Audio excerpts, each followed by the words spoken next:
Perubahan. Seberapapun jauh jarak yang telah ditempuh, perubahan tetap harus dimungkinkan. Itulah salah satu prinsip dari apa yang disebutnya sebagai manajemen perubahan.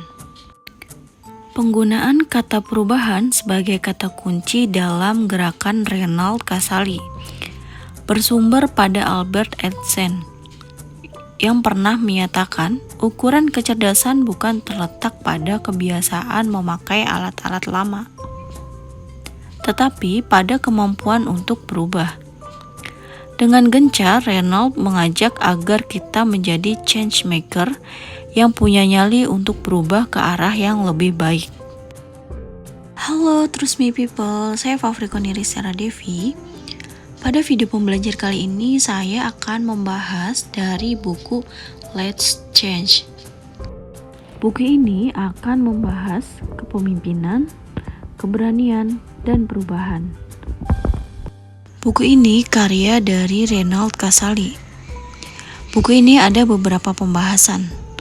Akan tetapi, saya akan membahas di bab perubahan. Seperti layaknya sebuah perubahan, era itu ditandai dengan lebih dari 1000 kegaduhan, perlawanan, bahkan pemberontakan dan kematian.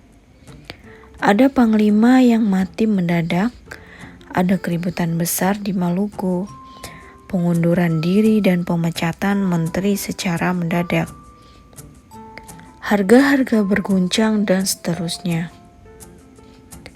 Presiden Abdurrahman Wahid atau sering disebut Gus Dur hanya 2 tahun berkuasa di periode 1999 sampai dengan 2001 melakukan perubahan 10 perubahan.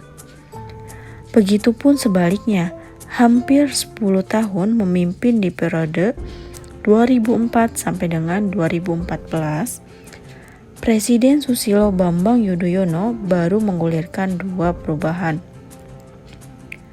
Setiap pemimpin punya cara dan janji berbeda untuk memenuhi janjinya, dan punya cara yang khas. Namun, pemimpin yang hebat tidak sekedar melakukan perubahan, tetapi juga mengolahnya dengan manajemen perubahan. Sebenarnya, Presiden Susilo Bambang Yudhoyono masih bisa menambah daftar perubahan penting di sisa 1 tahun kabinetnya, yaitu mempercepat proses reformasi birokrasi, menggencarkan pemberantasan korupsi, kemudian memperbaiki industri pertanian, dan menerapkan kurikulum pendidikan yang lebih berkualitas.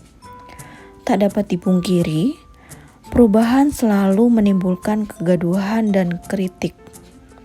Manusia ingin berubah, tetapi tidak mau diubah. Pada tahun 1961, David McClellan menulis buku terkenal yaitu berjudul Chief Society. Di buku itu, mengingatkan suatu bangsa akan jatuh bila mengandalkan pemimpin-pemimpinnya.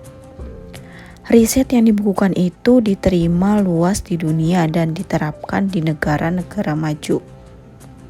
Sementara Indonesia, orang-orang yang mengejar kinerja kehilangan rumah dan dibiarkan pergi. Tak dapat disangkal bahwa negeri ini masih perlu banyak tokoh perubahan. Namun perubahan selalu datang bersama sahabat-sahabatnya, yaitu resistensi, penyangkalan, dan kemarahan. Pelajaran berharga dari segala kesulitan yang dihadapi pemimpin perubahan menunjukkan bahwa kita tidak dituntut untuk berubah, melainkan beradaptasi. Amerika Serikat adalah contoh negara yang kaya dengan perubahan. Singapura adalah contoh negara kecil yang diakui sangat sejahtera, tetapi mengklaim dirinya sangat rapuh karena tidak memiliki apa-apa selain pemerintahan yang profesional. Singapura tidak menyakralkan apa-apa yang telah diperbaruinya, tetapi menghendaki think and rethink, yang berarti selalu beradaptasi. Ada 10 pembelajaran yang dapat dipetik dari krisis keuangan global saat ini. Untuk yang pertama yaitu, krisis selalu terjadi jika makhluk hidup gagal beradaptasi atau perilakunya melawan terhadap perubahan. Kemudian yang kedua, yaitu pasar domestik tetap kuat dan pengaruh pasar internasional serta investasi asing di Indonesia hanya 10-20%. Kemudian yang ketiga, sasaran nasihat-nasihat ekonomi makro ditunjukkan kepada pemerintah. Yang keempat, krisis tidak hanya menghancurkan daya beli, tetapi juga memudarkan harapan dan aneka keinginan. Yang kelima, ada pasar dan segmen yang hilang, tetapi juga ada pasar yang tiba-tiba muncul. Yang keenam, saat jalan terasa enak, itu pertanda kita sedang menurun, dan sebaliknya, saat terasa berat, itu pertanda kita sedang mendaki ke atas. Kemudian yang ketujuh, krisis bukan saat yang tepat untuk mengetatkan aturan. Yang kedelapan, itu krisis adalah saat yang tepat berinvestasi. Yang kesembilan, tugas pemimpin adalah memelihara optimisme. Dan yang terakhir, meski manusia melihat dengan mata, mereka lebih percaya melalui pikiran.